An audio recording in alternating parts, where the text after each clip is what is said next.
అందరికీ నమస్కారం అండి. ఈ మధ్యన ఫంక్షన్స్కి రావాలంటే భయంగా ఉంది.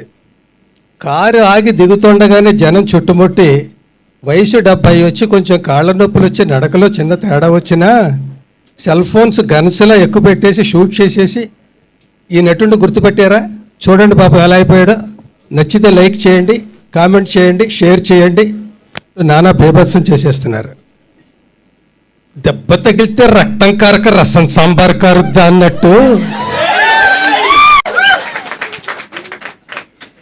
70 ఏళ్ళు వచ్చాక నొప్పులు, కాళ్ళ నొప్పులు, కీళ్ళ నొప్పులు కాక కాన్పు నొప్పులు వస్తాయా?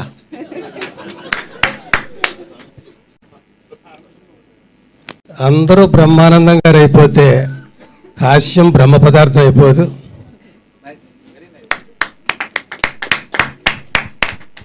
అర్ధ శతాబ్దం, దాదాపు 1500 సినిమాలు, పోటీ నలుగురు మధ్య అయినా, 40 మంది మధ్య అయినా, రాబోయే ఇంకో 80 మంది మధ్య అయినా, తరతరాలతో తలబడిన తరగని చరిష్మా.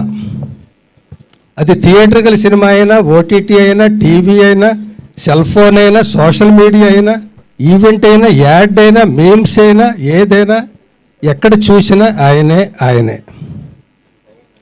ఆయనతో నటించిన నటుడు లేడు, ఆయన నటించిన సినిమా లేదు, ఆయన నటించిన పాత్ర లేదు, అసలు ఆయన నటించక్కర్లేదు, అసలు ఏం చెయ్యక్కర్లేదు, ఆయన కనిపించక్కర్లేదు, జస్ట్ ఆయన గుర్తొస్తే చాలు నవ్వు వచ్చేస్తుంది. ఒక్క మాటలో బ్రహ్మానందం గారు ఒక అపురూపం. ఆయనది ఒక హాస్య విశ్వరూపం. ఆయన పలికిన మాటలు రచయితగా కొన్ని నావైనందుకు, ఆయన పక్కన నటించినందుకు, భావాలు పంచుకున్నందుకు, నవ్వులు పెంచుకున్నందుకు, ఈ బహుదూరపు బాటసారి మహాప్రస్థానంలో కలిసి నడిచిన అడుగులు నావే 4 ఉన్నందుకు మురిసిపోతూ శతమానం భవతి శతాయు పురుష శతేంద్రియ ఆయుష్యేవేంద్రియే ప్రతిష్టతి.